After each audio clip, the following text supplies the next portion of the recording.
Oi, gente. 8h01. Estamos live. Terça-feira, 16 de junho. Vou conversar hoje com o Fábio Faisal. Já estava querendo conversar com ele há muito tempo. Acabou de entrar. Fábio, só vou falar um pouquinho sobre as outras lives e já te chamo, tá? Na terça-feira passada, conversei com a Alice Gelli. A gente falou sobre performance, videoarte, processo criativo. Foi um papo super gostoso. As pessoas estão me perguntando muito onde as lives estão ficando salvas. Por acaso, a live da Alice ficou um tempinho, acho que está ainda no IGTV, mas estão todas no meu canal do YouTube. Então, quando vocês puderem passar lá, estão todas as lives que eu fiz até hoje, que eu já nem sei quantas foram, todas lá. Essa agora com o Fábio vai ficar no IGTV, acho que um dia ou dois, e depois vai para o YouTube também. E tô devendo a live com o Tomás Pacheco da OMA, que eu tô fazendo uma edição e já vai para o YouTube, eu aviso vocês. Eu vou chamar o Fábio, que a gente tem um monte de coisa para conversar. Chamando aqui, vou baixar o som. Oiê! Oi, Bianca! Prazer bem? enorme estar aqui contigo, parabéns! Obrigada, tudo de bom nessa Fábio. vida. Obrigada, prazer é todo meu ter você conversando comigo. Obrigada por aceitar o convite. Torcendo muito pelo sucesso da tua galeria, esse oxigênio simples aí, na Vila Olímpia, descompromissado, uma Vila nova Nova maneira Conceição. de trabalhar com arte. E estou torcendo muito, sou um fã teu, torço muito pelo sucesso da galeria. Obrigada, Fábio. Que abarca novos artistas. São Paulo é muito fechado e o teu olhar é mais amplo, é mais generoso. E então eu acho muito importante, ainda mais num bairro, né, que não tem arte, né? É um bairro domiciliar, né? Aí você entrar com uma galeria ali é uma coisa muito incrível. Isso me lembra um pouco o que o Gordon Matta Clark fez em Nova York. Em 70, o Gordon Matta é filho do Roberto da Mata, que era um dos principais artistas latino-americanos surrealistas, e ele era arquiteto e o Gordon Matta também era arquiteto. E aí o Gordon Matta, estudando arquitetura, ele estudou os mapas de Nova York e ele viu que tinha terrenos em Nova York de 1 metro por 1 metro. 1 metro, um pé, que não tinha dono. Aí o que ele fez? Ele foi lá e comprou os terrenos. E aí ele colocou um container, na época não tinha prédio, então ele tinha acesso a esse metro por metro. E aí ele colocou um container e começou a chamar Klaus Oldenburg, Andy Warhol, para fazer exposições num container de 1 metro por 1 metro. Máximo, Fábio. E aí o Sorro bombou. O Sorro, South Houston, em Nova York, em 1970, era um bairro lixo, onde todos os bêbados e mendigos moravam, Bleecker Street, Spring, tudo era um horror. E inclusive os artistas que tinham morado no Brasil, que foram para lá, Ana Maria Maiolino, Gershman, Antônio Dias, tudo vivia amontoado naquelas pocilgas. E com a chegada dos containers, Klaus Oldenburg, que é um artista pop importante em inglês, ele vai lá sueco, ele vai lá e monta um restaurante na sequência. E aí o bairro começa nas devidas proporções o que o Zé Olímpio está fazendo lá na Vila Anastácio, que aquele galpão dele lá, que era o primeiro Ciasa. Quando a gente entrava ali pelas vans, né? Aquelas excursões para o galpão dele, era uma cracolândia só. E agora já mudou o caráter. Revitalizando, né? Tem essa função também. O Sorro é o mesmo, né, Fábio? Em Otim, Minas, bombou. Nada. Depois nada. Então, a arte é esse carro-chefe que faz a coisa urbanizar, porque é o simbólico, né? É uma coisa que só agrega, né? E você com o seu cafofinho aí na Vila Olímpia. Minha casinha. Vila Nova Conceição. E as suas vernissagens são lindas. Não, é super movimento bairro, porque é residencial aqui, Fábio. Então as pessoas adoram, estão passando de carro, estão passando a pé e vem esse movimento, vem esse burburinho. É ótimo. Fora que a Vila Nova Conceição é um bairro com poder altíssimo, né, financeiro. E não tem nada. Tem tem Gabriel Vickbold, o Sérgio Caribé, e só, e cada um no seu estilo, mas assim, de arte É. de jovem, que realmente movimenta, acho que estou sozinha aqui. Não, ô, Bianca, e vamos falar a verdade, São Paulo é uma cidade de carro, né, cara? E o paulista gosta É, do Rio e anda a pé, né? é, Leblon, Ipanema, a gente anda tudo a pé, né, cara? E aí a gente é. chega lá e vê tua vernissagem, todo mundo na calçada, sabe? É esse apelo ao bípede, né? É muito legal, é muito importante. Nenhuma galeria é aberta, assim. Tudo é inside, indoors, Sim, entendeu? E a tua total. tem essa coisa, assim, né? Quero uma E esquina, outra, né? e você Total. tem amigos muito bonitos, você tem amigas muito bonitas, né? Então fica aquela vernissagem vistosa, né? Alegre. É verdade, é verdade. Ó, tô até com um drink aqui para comemorar. Aproveitando que a gente não tem vernissagem. Ah, tchim, tchim. O vinho da Boeck é o meu. Ah, tchim, tchim, tchim, tchim. Espero que vocês gostem. É da minha vinícola da França, da minha Tô família. vendo, muito, uma delícia, uma Ai, delícia. que bom, que bom, que bom. Fábio, Simbora. obrigada. Vamos conversar então, porque o povo está aqui, ó, já mandando pergunta, minha caixinha já está ficando cheia. Vamos conversar. Oi, Jana. Fábio, eu tô começando a aprender a ler Não, comentários, gente. Se vocês não conseguirem, a se eu não ler, vocês não fiquem chateados, não, tá? Clarice, amiga de um grande amigo, mãe de um grande amigo nosso, falou que vai abrir um vinho também. Ai, que bom, que bom. Vamos celebrar, gente. Vamos celebrar. Querida Fábio, Clarice. Oi, meu a amor. sua coleção, que é super famosa, ela é o sonho de todo galerista, né? Porque é uma coleção que tem um propósito, que tem começo, meio, fim, que tem um conceito forte Muito e é obrigado. totalmente baseada nas leis do universo. Conta um Isso. pouco pra gente sobre a sua coleção. Eu fico muito lisonjeado pelo elogio, mas realmente eu concordo com você nessa história de que tem começo, meio e fim. Então, assim, eu comecei, me deu a ideia de ser colecionador, que eu não gosto muito dessa coisa, porque eu sou professor, na verdade, a coleção é uma consequência disso. Quando eu fazia letras na USP, bom, quem não sabe muita coisa sobre mim, eu era um médico, eu trabalhei 25 anos, eu me graduei no Hospital Necker, em Paris, na Universidade de Paris 4. Depois eu ganhei uma bolsa também para Califórnia, São Francisco. Fiz minha pós-graduação na Universidade da Califórnia, São Francisco, e o CSF. Quando eu voltei, eu fiquei 25 anos trabalhando na periferia. Eu sou um médico radiologista, um médico que mexe com aparelhos, que estuda física, que estuda energia, que estuda matéria, e sempre gostei do lado humano. E quando eu voltei, eu trabalhava em Osasco, numa clínica bem popular, muito importante, porque eu levei aqueles aparelhos que a região não tinha. Então, as clínicas que vieram depois de mim tiveram que colocar aqueles mega aparelhos. Então, a qualidade de diagnóstico na região ficou espetacular. Isso eu tenho orgulho disso. E à noite eu fazia letras na USP.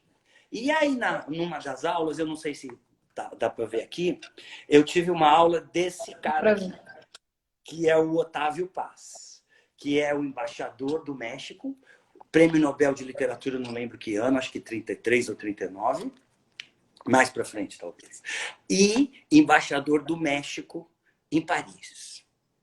E amigo de André Breton, o maior intelectual latino-americano, cujo um dos melhores amigos era Haroldo de Campos e Augusto de Campos, que beberam na fonte. Se existe um intelectual difícil de se alcançar no Brasil, é Haroldo de Campos, e maior que Haroldo de Campos é Otávio Paz. Tá? E Otávio Paz escreve esse livro que eu recomendo profundamente para quem quiser ser introduzido à história da arte, que chama-se O Castelo da Pureza, Marcel Duchamp. Eu tive aula sobre esse livrinho aqui, que fala, além de muitas coisas profundas, de que a arte contemporânea começa a partir de um conceito, que é o movimento. E tem dois artistas que vão trabalhar este conceito. Um é Picasso e outro é Duchamp. Uhum. Picasso vai pegar o movimento e vai acelerar. Então, como ele é muito hábil, ele vai pintar aqui e ali rapidinho. Aqui o presente, pau, pau, pau. Ele acelera. E o Duchamp vai pegar esse conceito, que é o movimento, e vai delay. La peinture du retard. Do retardo. E vai pegar esse movimento e... Então, um mesmo conceito, duas estratégias. Acelerar, retardar. E assim abriu-se o leque para a arte contemporânea. Depois que eu tive essa aula, eu era um médico já razoavelmente bem sucedido, aí eu podia dar uma de Luciano Huck. Podia ter um apartamento em Nova York, um em Paris, e aí eu achei isso tudo meio chato e falei, quer saber de uma coisa? Eu vou fazer uma coleção de arte aonde o mote vão ser 2 motes. O primeiro eu vou colocar na sala da minha casa, que era cru nessa época. Eu comecei em 93, já se faz 27 anos. Eu vou colocar 15, 17 trabalhos, aonde a ideia é o movimento. Todos esses trabalhos vão falar sobre o mesmo tema. Escultura, pintura, desenho, todas as linguagens. Quantas obras você tem, Fábio? 280 para 300, eu tenho que contar. E nessa sala, além de tratar a ideia do movimento, como eu era radiologista, eu entendia bastante sobre como a energia vira matéria, e eu entendi que tinha artistas que trabalhavam esses conceitos. Eu falei, eu vou fazer, além da ideia do movimento, uma ideia que transmita as leis do universo, da natureza. Que é isso que...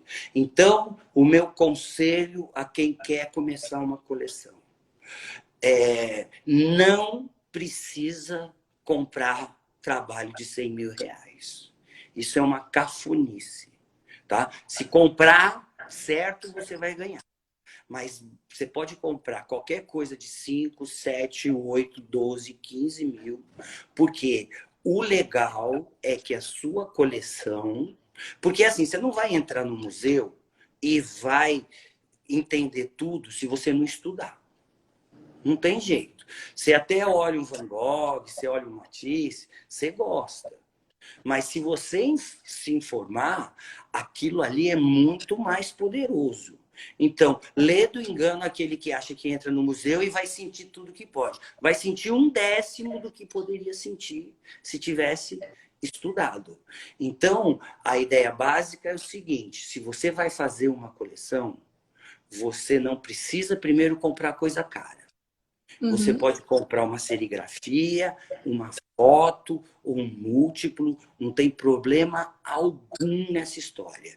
Mas o que você tem que ter é a ideia de que tua parede está branca, não tem nada na sua casa, e aí vai ser a chance de você pendurar valores, conceitos que são importantes. Porque quem acha uma obra de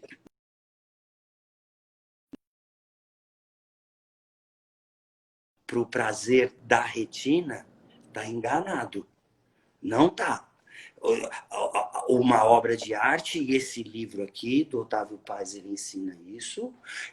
Duchamp, ele para de pintar, porque ele vai querer que uma obra de arte também fale com a audição, com o olfato, com o paladar e com o tato. Porque no cérebro, cada um desses sentidos é correspondente a um lobo cerebral.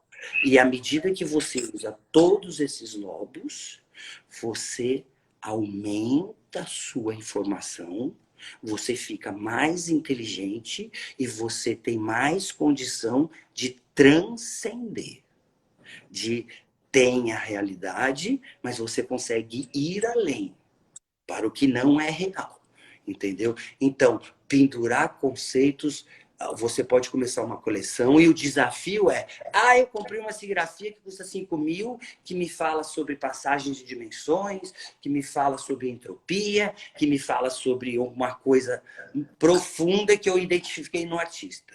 E o desafio é você colocar uma segunda obra que tenha relação com essa primeira que você comprou e que assim, continuando, você vai conseguir fazer um diário de bordo da tua existência. É isso Aqui que eu acho está. maravilhoso, Fábio.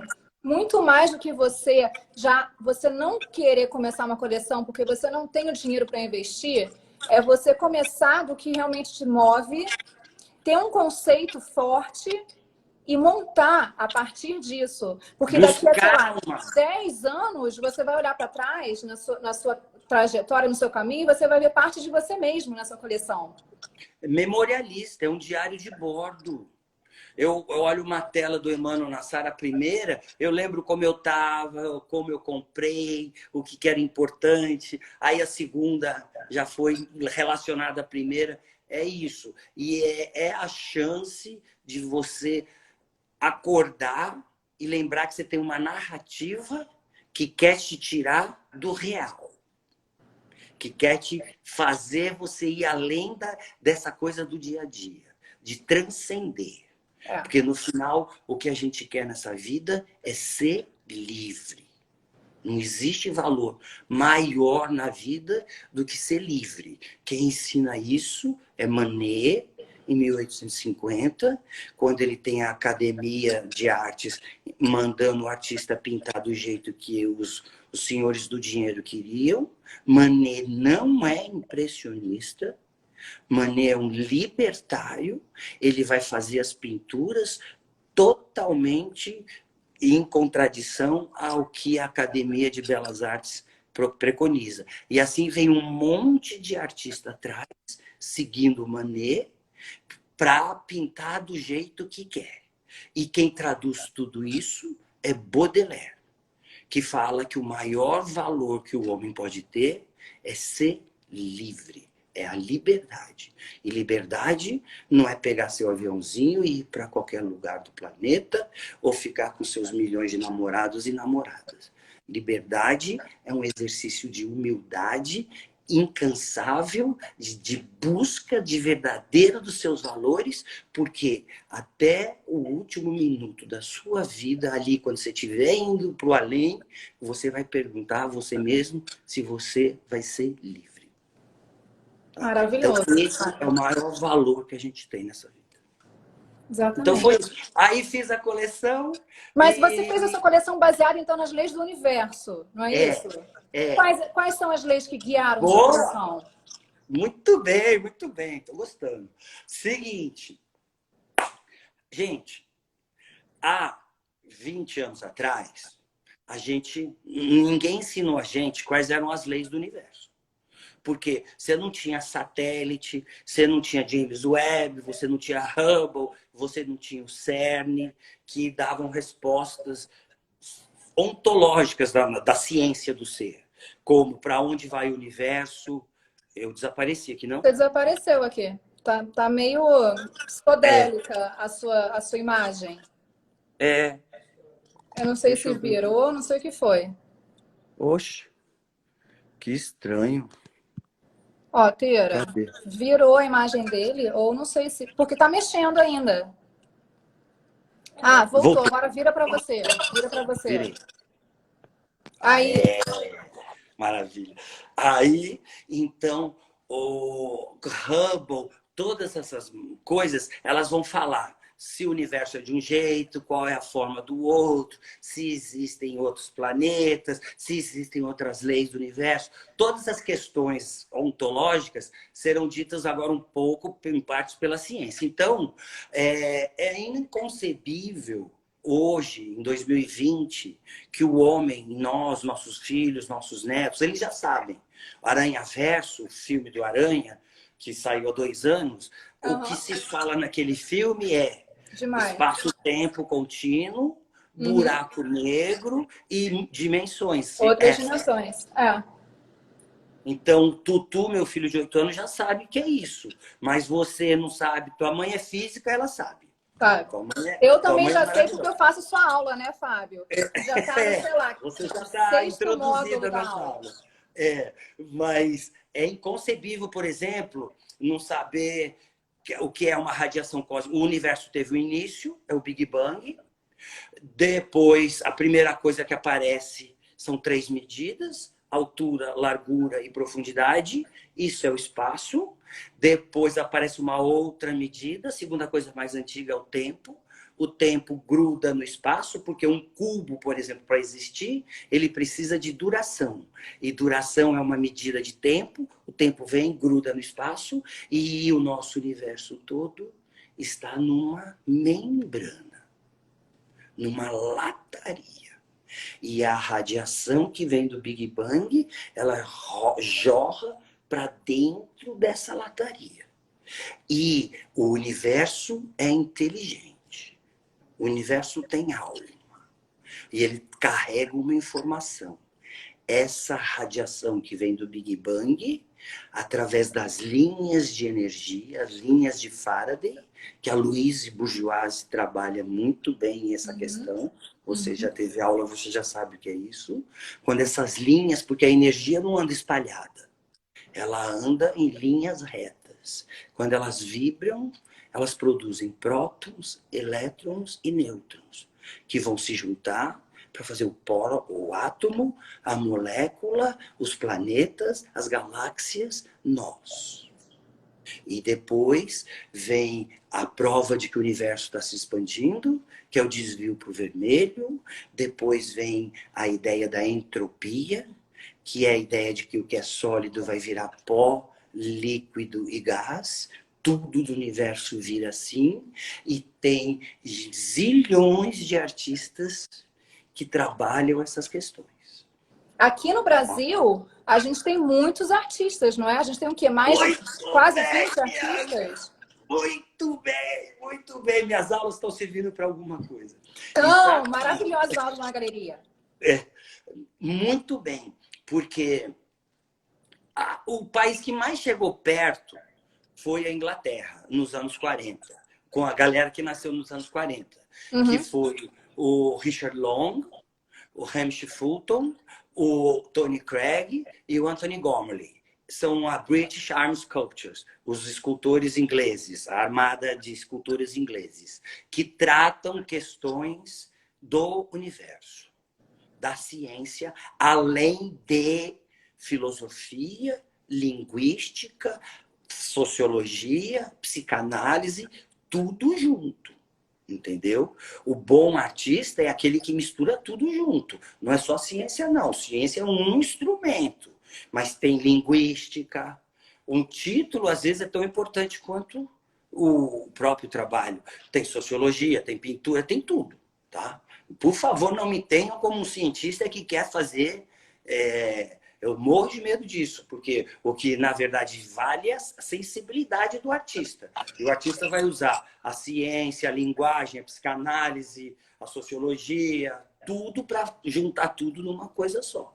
Então, aqui no Brasil, se na Inglaterra tem esses 4, e nos Estados Unidos teve o Smithson e mais 1 ou 2, Robert Smithson, no Brasil tem Hélio Oiticica, Lígia Clark, Lígia Pape, Antônio Dias, Cildo Meirelles, Valtércio, Tunga, Barrio, Regina Silveira, Iole de Freitas, Ana Maria Maiolino, e vai. Raimundo Colares, Mira Schendel. Vai tudo. É um luxo. É um luxo, entendeu? Tem muita gente, né, da dimensão. A gente é da dimensão da bossa nova, é da dimensão do futebol. O Brasil, hoje em dia, por isso que está... Sem falar de Tarsila e Anitta. Tarsila criou um surrealismo tropical que ninguém existiu, e a Anitta é a maior pintora expressionista do planeta, junto com Kirchner. Ela inventou um expressionismo que só ela sabe.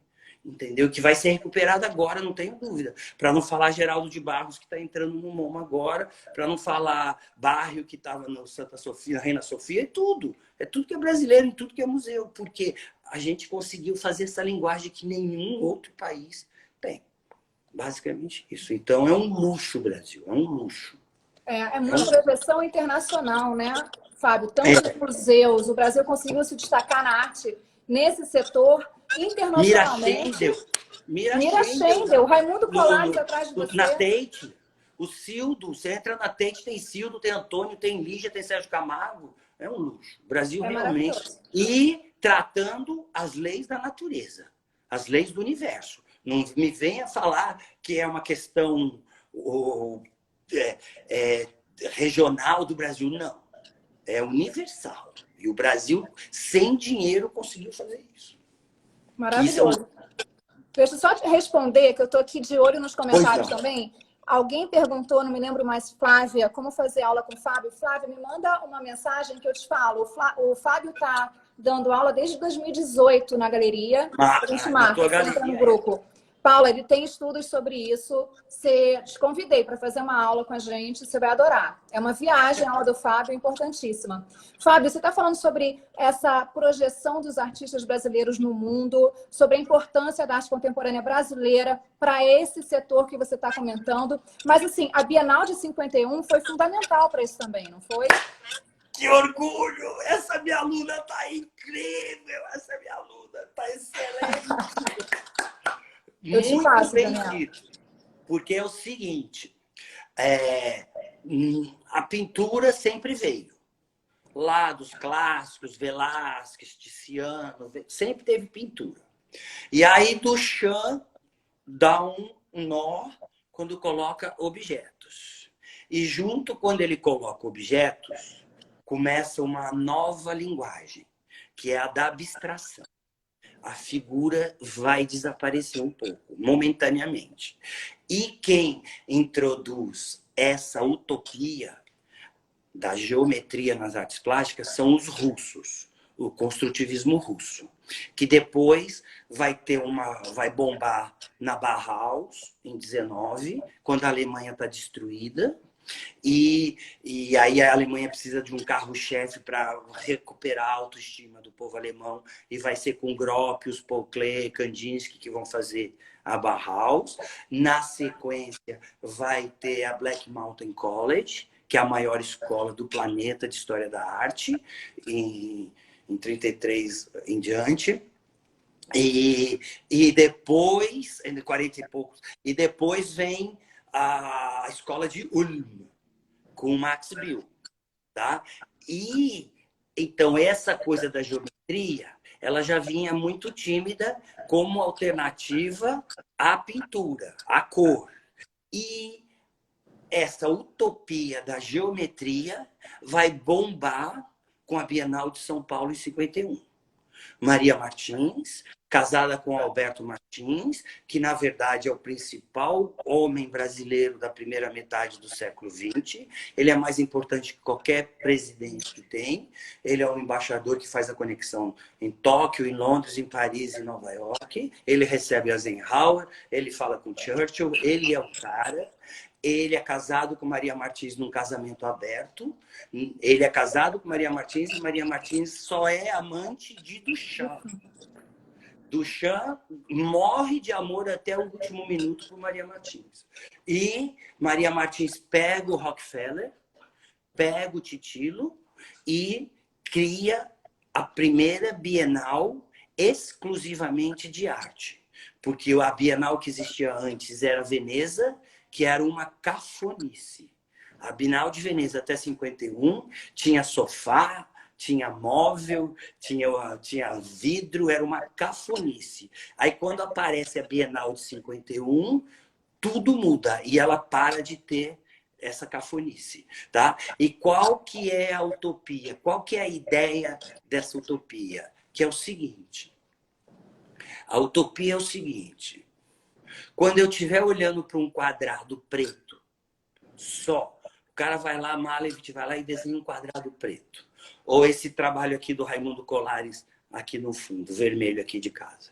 Ou essa coisa vermelha aqui da Mira Schendel. Quando eu estiver olhando para esses quadradinhos, o que vai acontecer? Eu vou olhar e eu não vou ter nenhuma história sendo contada. Além de não ter nenhuma história sendo contada, se for uma situação mais radical, que é só um quadrado preto, eu vou olhar e eu posso nem achar bonito ou feio. A questão da beleza pode nem entrar. E também eu posso nem pensar se eu gosto ou não gosto. Nesse momento, você estando num museu, entrando e vendo esses quadrados pretos na sua frente, você olha para isso. Não tem narrativa. Você não está se guiando nem pela beleza, nem pelo gosto. Você vai tocar na zona neutra do teu espírito. E nesse momento, você vai olhar para esse quadrado preto e o que vai acontecer vai ser que o teu pensamento vai em direção a esse quadrado preto e você vai experimentar a liberdade. E nesse momento, você vai ter chance de acessar o seu inconsciente de uma maneira que você nunca teve antes e tornar-se uma pessoa diferente. Essa é a utopia que a Bienal de São Paulo traz e que vai ser marcante para toda a história da arte até hoje. Vai ser como ter o Maracanã. Aí não tinha como também, com o Maracanã e com os artistas, fica fácil de ser artista. Mas muito bem. É importante entender que sempre vai ter pintura, mas sempre vai ter os quadradinhos também. Mas isso mudou muito, você sempre fala pra gente, mudou completamente nos anos 60. Que isso. Virou uma pegada muito mais gestual e realmente foi para outro plano. Isso. Sai então, do plano, muito bem, né? Isso. Muito bem. Você sai do plano, que é o concretismo, Sim. e vai para o espaço. Exatamente. Aí você vai para o neoconcretismo. Você vai para a terceira dimensão. Porque esse conceito de passagens de dimensões é uma coisa muito importante na história da arte. Onde o maior mestre é Pollock, Kelly, Elson Kelly e Hélio Oiticica. São os três que fazem isso brilhantemente. Muito bem. É isso aí. Maravilhoso, Fábio. Muito legal. Eu acho que a gente pode voltar depois nesse assunto, mas eu tenho um monte de perguntas que eu queria te fazer. A gente recebeu um monte de perguntas. Todas as perguntas, gente, falando sobre pandemia, falando sobre colecionismo depois da pandemia, falando sobre arte digital, a gente já falou muito sobre isso. Então, eu vou aproveitar o tempo do Fábio aqui, a gente vai falar sobre outras coisas, outros assuntos que sejam mais pertinentes ao que a gente está conversando aqui agora. Fábio, eu não sei se você viu alguns que eu te mandei por WhatsApp, vídeos desse projeto que eu fiz na galeria Artista Fala de Artista. É incrível esse projeto, é muito legal. É pioneiro, hein? Porque as galerias não estavam fazendo isso. É muito legal isso, né, Fábio? O teu cafofinho aí na Vila Olímpia tá mandando muito bem. Ó, tá vendo? É muito legal, porque o artista é um ser que fica muito ali imerso na produção dele, no fazer artístico dele, no microcosmo dele. Então, eu obriguei ele a falar de outro artista para, de repente, ver interseções no trabalho dele com o outro e fazer esse ato gentil de generosidade também, de dividir conhecimento. Eles se ligaram, eles se falaram. Então, nesse momento que a gente está vivendo, que é um momento tão delicado, tão difícil, foi legal ter esse contato maior, essa pesquisa juntos e essa troca, que eu achei muito bacana. Verdade. E assim, o vídeo eu vou baixar meu som, porque eu estou ouvindo a minha voz no seu áudio. O vídeo do Ricardo Becker foi muito interessante, porque ele falou sobre os artistas que ele teve contato numa época de ouro no Rio de Janeiro, da arte contemporânea, os anos 90. E aí eu me lembrei que você também estava frequentando muito o Rio nessa época. Mesmo. Conta um pouco pra gente como foi essa aproximação com os artistas, como foi esse convívio nessa época tão glamurosa, tão importante para a arte. Foi o seguinte, eu dei muita sorte, porque nos anos 90 nunca teve um livro de história da arte. Você tinha os colecionadores de Volpe, de Portinari, de Cavalcanti, você tinha colecionadores de arte contemporânea. E a Luísa Strina, que vai ser a primeira galeria junto com a Fortes Vilaça, elas vão fazer a Basel em 92. Olha só. Primeira vez que o Brasil vai para fora, para uma feira, eu estava lá. Fui com ela. E a ideia básica é que tinham 2 colecionadores em São Paulo, que era o Ricardo Kagawa e o Zé Olímpio. E começamos, os 2 começando e eu. E no Rio, fora os modernistas, tinha o Luiz Antônio Almeida Braga, tinha o Satamini e tinha mais 1 ou 2, desculpa se eu esqueço. Tinha o Luiz Antônio Almeida Braga e o Satamini no Rio. Era muito pouca gente, cara, né? E aí você... Então, na verdade, os artistas eles não tinham interlocutores, na verdade, porque o artista também quer trocar com o colecionador. Você vai lá e só gringo compra de você, de repente tem um brasileiro que começa a comprar de você, o artista quer se aproximar para te orientar. E essa foi minha sorte, porque a chance de eu dar errado era gigante, assim, tipo, de pensar de maneira não tão profunda, mas aí Antônio Dias foi meu melhor amigo, entendeu? Eu cresci com o Antônio Dias, eu dormia na casa do Antônio Dias. Ele vinha para casa e ficava. Paulo Sérgio Duarte, que é o crítico de arte, dormia em casa, entendeu? Então, foi maravilhoso entender esse mundo. E foi aí também que eu entendi que tinha essas questões de ciência, de linguagem, de política. Entendeu? Eu entendi que eles misturavam tudo. O bom artista ele tem 5, 6 frentes de pensamento. Uma mais formal, uma mais linguística, uma mais de figura fundo, uma mais de passagem de dimensão, uma mais de ciência.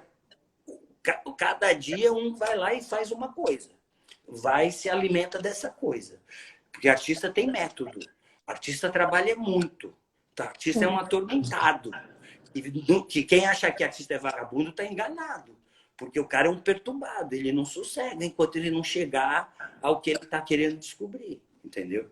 E então foi muita sorte ter convivido com o Antônio, com o Emmanuel Nassar, com o Tunga, foi muito legal, foi muito legal. Com o Cildo, foi muito Antônio Manuel, foi muito gratificante. Foi muito... O que você aprendeu mais com eles? Tirando a parte da pesquisa. Primeiro, a gente apanha muito no início. Porque você fala uma eu gosto de Soulages, que é um pintor francês. Aí, por que você gosta de Soulages? Não sei. Aí os caras fazem... Que eu gosto. Aí Antônio era chibatada atrás de chibatada. Seu ignorante. E a gente era regado a commodities, né? Então a gente ficava até as madrugadas, não tinha nenhum som ali, né? A gente virava à noite, né? Na perdição completa, né? Você deve imaginar. No Rio de Janeiro, né? Com aquela coisa linda, todos morando bem, tomando champanhe, blá, blá, blá, blá, vendo o céu e nadando de manhã, aquelas coisas. Foi isso aí. Foi isso aí. Muitas saudades, Bianca, do Rio. Eu amo o Rio de Janeiro. É maravilhoso, né? Pena que tá tão abandonado, né, Fábio? Pena que tá tão abandonado. O Rio vai ser sempre lindo, igual mulher bonita. Sempre vai ser lindo. O Rio é lindo. Sempre vai ser bonito. Eu morro de saudade do Rio. Eu fico com pena da situação, mas eu fico imaginando, quando eu vi o vídeo do Ricardo, e agora você que sempre fala um pouco nas aulas sobre o convívio que você teve com o Antônio, Cildo, Tunga. Nossa, eu imagino que deve ter sido um sonho essa época. Foi. Todos muito animados, todos muito... E já com projeção lá fora. Então a gente eles levavam a gente em coleção bacana na Europa. E aí a gente ia naqueles mega chateau deles que eles conheciam. Antônio é rei, né, na Itália, né? Antônio é do nível... Antônio é top. Nossa, Antônio você abre tudo que é porta com o Antônio Dias na Europa. Né? A mulher do Anish Kapoor é a secretária do Antônio. O Anish, em Colônia, dividia o ateliê com o Antônio. Gerhard Richter falou: oi, Antônio, vem aqui. Era uma loucura, uma loucura. Maravilhoso. E o Tunga era muito forte na França. Então, a Documenta de Cássio, quem trouxe Cildo, Valtércio e Tunga, quem trouxe Cildo, Valtércio foi o Tunga. O Tunga fez a conexão França e o Antônio fez a conexão Itália e Paris. E o E quem Silvio abriu a exposição do Tunga no Louvre, naquela pirâmide? Quem fez o foi no discurso de abertura? GG foi. O Tunga é muito forte em Paris, muito mesmo, isso mesmo, muito forte, muito forte. Maravilhoso, Fábio. Fábio, É, me responde uma coisa. Você já diga. deixou de colecionar algum artista? Ó, isso é uma ótima pergunta. O que pode acontecer às vezes é quando você tem um artista, você nunca deixa de acompanhar o que ele está fazendo. O fato de você não comprar aquele artista, primeiro não quer dizer que você não curte o que ele está fazendo. Porque às vezes você perde o contato com o artista cresce, você também cresce, e a linguagem não é aquela mais essencial da tua coleção, mas se o cara comprou e se o artista comprou, se o colecionador comprou, não por uma coisa de investimento de grana, que a grande maioria é isso mesmo, mas se ele tiver esse norte, ele nunca vai esquecer o artista. Nunca. Então, eu tenho trabalhos aqui de um artista e tenho 50 trabalhos da Mira Schendel e tenho um artista do Eduardo, de alguns, assim, de um só artista. Amélia Toledo eu tenho 3, mas Fernanda Gomes eu tenho 2. Estou pensando em ver um artista que eu tenho um aqui. Barry eu tenho 3, Ana Maria, deixa eu pensar a Tarsila eu tenho uma, entendeu? Isso não quer dizer que você não esteja acompanhando. Legal isso. Porque É, são várias questões, as pessoas às vezes deixam de colecionar por algumas questões, mas é importante o artista saber que o colecionador é o mais interessado em que aquela obra valorize e que o artista precisa continuar fazendo. E compra afetiva, de comprar porque você gosta da pessoa, eu fiz essa besteira 2 vezes. Que era muito amigo da esposa e tal, aí acabei comprando e não entrava na coleção. Mas também. E vender, eu vendi 2. Na vida De toda a inteira. sua coleção até hoje, você vendeu Toda a 2? coleção. E eu vendi 2 porque os preços eram estratosféricos. Então não tinha como não vender. Era uma indecência, não dava, tinha que vender. Aí eu vendi. De tudo? Você tem De quantos tudo. artistas na sua Eu coleção? acho que deve ter uns 80, 90 artistas e 280 telas, por aí. A casa inteira, né? A casa é grande, né? Então tem container, né? Que aí fica colocando as coisas. Essa história de ter outro apartamento para pendurar tela, eu tenho dificuldade porque você precisa conviver com a obra, né, Bianca? Exatamente, exatamente. Eu acho que isso é essencial, né, Fábio? Porque muda a sua vida, Cara, você você pode ter 3 conviver. obras, 3 múltiplos, mas se aqueles 3 múltiplos te falarem que tiver conceito ali, você vai estar desafiada para pendurar o quarto. E isso é ser livre, cara, sabe? E esse é o valor. Artes plásticas é o instrumento que te faz você experimentar esse que é o maior conceito do planeta, que é ser livre. Né? Maravilhoso, Fábio. Vou te fazer mais uma pergunta. Como que você enxerga a arte brasileira daqui a uma década? Eu acho que tem muita gente boa, muitos jovens vindo, bons. O mercado ele é determinante, ele castra o artista, ele define como o artista tem que ser para poder vender. Então, esse sistema de feira está no limite dele, eu acho. Se é para falar alguma coisa política do sistema de arte, eu acho que os galeristas já entenderam que a feira talvez apareça alguma coisa aí para substituir esse mecanismo. Mas a feira é muito importante porque as galerias são muito fechadas. E o momento que entra todo mundo que tem acesso é a feira, entendeu? Então, a feira tem seus lados bons e tem seus lados ruins. E daqui a 10 anos eu vejo uma galera que vai estar sobre essa pressão da venda.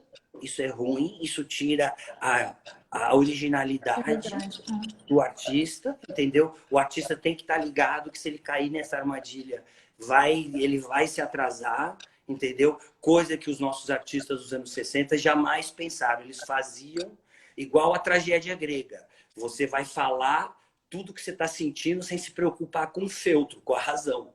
Por isso que Sófocles, do Édipo Rei, é lindo. Quando o Jasão percebe que está transando com a mãe, Eletra, ele vai lá e fura o olho. Então, e a maneira como ele fala isso é de uma pureza majestosa. Então, nesse sentido, os artistas têm que ficar atentos. Não se preocupar com Com a comercial. demanda do mercado. Exatamente. E sim com a pesquisa que ele achou que pode ser interessante. É ali que ele Esse se é o perde, grande né? conselho que eu... É. Quando ele se preocupa com o comercial, com o Esquece. resultado. E se não está vendendo, vai dar aula. Vai fazer alguma coisa. Não fique restrito a só vender trabalho. Porque quanto mais você estiver distante do sistema, do mercado, mais você vai estar livre. E mais vai estar... Tenta equacionar isso. Eu sei que é difícil, obviamente, porque o cara é enlouquecido, mas eu sempre acho uma boa artista da aula. Sempre. Eu acho, porque continua ali na pesquisa e não foge do propósito inicial vai dele. arriscar o que tem que arriscar. É porque a gente vê muito isso, né, Fábio? O tempo todo, artista dando um tiro no pé, que começou super bem e aí entrou nessa roda, não consegue mais sair, dá um tiro no pé. Isso aqui não vai vender, eu preciso pagar minhas contas, minha mulher que eu amo, meu filho que não tem escola. É difícil, cara. É difícil. Olha, eu tô começando... É isso que você está falando, é muito importante, Fábio. É uma questão que a gente tem. Eu que sou uma galeria jovem, que tenho 6 anos de atuação, que representa muita parte, artistas jovens também, que ficam nesse questionamento do o quanto eu preciso vender para me sustentar e acabam deixando de lado aquele início que foi o que me atraiu, o que te atraiu para comprar. Exatamente. E aí, como é que fica, né? Esse processo é muito cruel, eu acho. O galerista tem que dar essa força, não tem que pressionar, Sim, não. Total. Um bom galerista é aquele que entende e acredita na poética mais desvairada do artista. Isso aí. É isso mesmo. Eu sinto isso em você, Bianca. Eu sinto que você dá total abertura para os teus artistas. Eu nunca imaginei, eu não imagino você. Pô, tira isso aqui que isso não vai vender. Nunca, eu não imagino De isso. jeito nenhum. De jeito nenhum. Não sai da tua boca. O mais importante é mostrar o trabalho do artista. Isso é o mais importante. Se vai ter venda ou não, é uma outra questão. Não é isso? Ser parceira dele. Exatamente.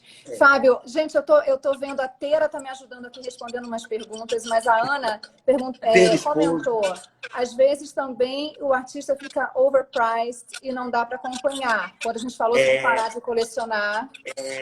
O importante é pendurar coisa... Ana Carmen maravilhosa, Ana Carmen. Isso mesmo. Tem situações aí que o cara depois cai, hein? Cai muito. Tem vários shots aí que é igual bolsa. Aquela história de quanto mais alto, maior o tombo. Maior também, a queda. Isso aí. Tem galerias grandes do Brasil que daqui a pouco vão parar de fazer feira e esses artistas que estavam nessa vão cair. Tem que ter uma consistência, né? Não pode subir no salto. Fábio, a gente tem mais 10 minutos aqui. Vamos voltar nessa segunda questão das leis do universo, do espaço-tempo, que as pessoas adoram ouvir. Aí eu vou colocar aqui algumas imagens para vocês conseguirem visualizar o que o Fábio está falando. E a gente encerra essa live dessa forma. Esse é o curso que a gente dá. Que mistura história da formação do universo segundo a história da arte. Será que a gente consegue ver as imagens aí? Consegue. Vou colocar tudo aqui. Beleza. Então, a primeira coisa que era muito difícil da gente entender é que o Big Bang hoje é uma coisa comprovada, não há a menor dúvida da existência. Ele existiu há 13,7 bilhões de anos e ele aí vai crescer mais 30, 40 bilhões. E aí ele vai parar ou vai continuar. Tem 2 teorias que a gente fala no final da aula. Qual vai ser o destino do nosso universo. Tá. E, boa, maravilha. E, galera, se liga.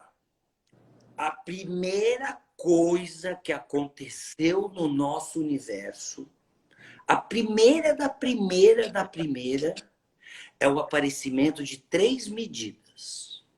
Altura, largura e profundidade. Isso forma o espaço. E a segunda coisa que vai aparecer mais antiga no nosso universo é o aparecimento de uma outra medida, O espaço, que é a altura, largura e profundidade. Essas três medidas, para elas existirem, elas precisam de duração. E duração é uma medida de tempo. Então, a segunda coisa que aparece é o tempo. E aí, o tempo pode ir para outra. O tempo vai grudar nas outras três medidas, como está esse desenho aqui mostrando para vocês, aí em cima, no preto.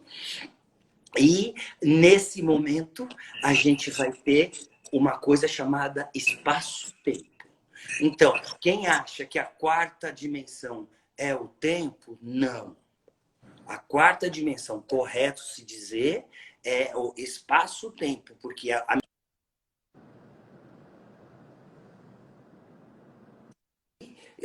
vai grudar no espaço e vai formar uma membrana.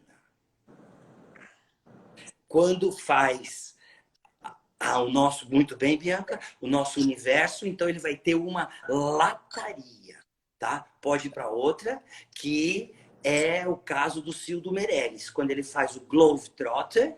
Globetrotter são bolas de basquete e de beisebol, que tem uma manta cobrindo essas bolas, glove de luva, trotter de Globetrotter, que roa. O Cildo aqui, mostra outro slide, Bianquise, ele está falando sobre essa membrana que engloba tudo. Ou seja, vai para outra, o nosso universo é uma nave.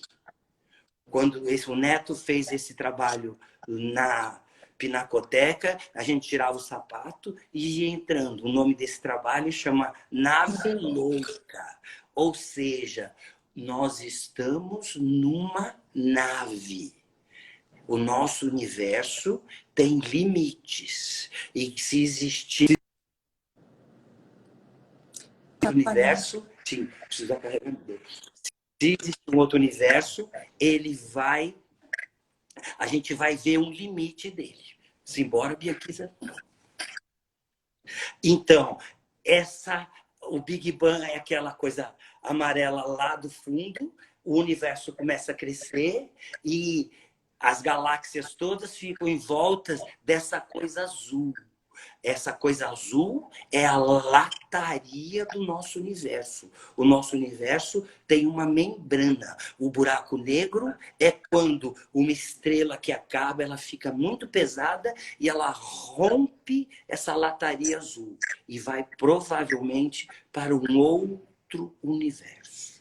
Tá? Então, o nosso universo tem essa forma. Se tiver, provavelmente, a James Webb, que é a sonda que está indo para o espaço, vai falar para a gente qual é a forma do universo. Provavelmente não será essa forma, e de uma forma de um biscoito, onde o violeta é o espaço-tempo e tudo que está, o biscoito grobo, e tudo que está aí dentro são os planetas e as galáxias. Quem está falando isso é o Tunga, quando ele faz esse trabalho todo.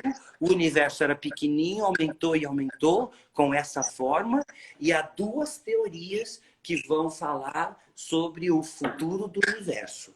Uma é de Stephen Hawking, que nefasta a experiência dele nesse sentido, manipulador, não foi legal como ele quis administrar essa teoria, que é a menos aceita, que é que o universo vai crescer infinitamente. Esse pessoal de Oxford não acertou. A provável hipótese de qual vai ser o destino do Brasil, do universo, vai ser de um brasileiro, Dr. Mário Novello, do Rio de Janeiro, um astro na astrofísica, estamos acabando o tempo, que fala que o universo ele teve o início, ele vai crescer mais 20, 40 bilhões, acaba a energia do Big Bang e ele volta até o Big Bang de novo. E aí ele cresce de novo. E aí ele volta. Então, o universo ele é finito porque ele tem um tamanho, só que ele é pulsátil. Ele é finito e eterno. Ele é eterno porque ele vai e volta sem parar. Ele é como o coração, como a respiração do pulmão. Como o coração. Como a maré. O planeta Terra, ele contrai, a maré sobe. Ele dilata, a maré desce. O planeta Terra, ele é pulsátil. E assim nós acabamos e vamos guardar a aula para dar no dia dele. Maravilhoso, Fábio. Você sabe que o Novela é o ídolo da minha mãe, né? Minha mãe é física. Maravilhoso. Bianca, um beijo. Amei. Vamos parar, senão a gente vai perder a hora. Não, eu estou controlando aqui. Fábio, eu queria te agradecer por você ter conversado comigo. Foi maravilhoso. Queria falar que um monte de gente perguntou como faço a aula. Me manda um inbox que eu respondo para vocês. O Fábio está fazendo essa aula já desde 2018, né, na galeria. A gente está oferecendo. A gente está com um grupo que está se renovando sempre de alunas, alunos. E, Fábio, amei. A gente conseguiu ver um pouquinho da sua grandiosidade, da sua importância para a arte contemporânea brasileira, do quanto você e a Teira contribuem para esse mercado, o como vocês são importantes. E o que eu acho mais legal, que é o que eu tento prezar muito na galeria, essa paixão que você tem, esse entusiasmo. Isso é o mais lindo de tudo, Fábio. Amei. Obrigada. Adorei, Fábio. Você merece. Muito parabéns pela sua galeria. Conte comigo. Sou fã da Galeria Bianca Buarque. Obrigada, Fábio, querido. Obrigada. Gente, tchau, obrigada galera. pela Tchau, participação. Boa noite. Maravilhoso, Fábio. Incrível. Tchau. Até amanhã. Tchau. Até amanhã. Beijo, gente. Beijo. Sucesso.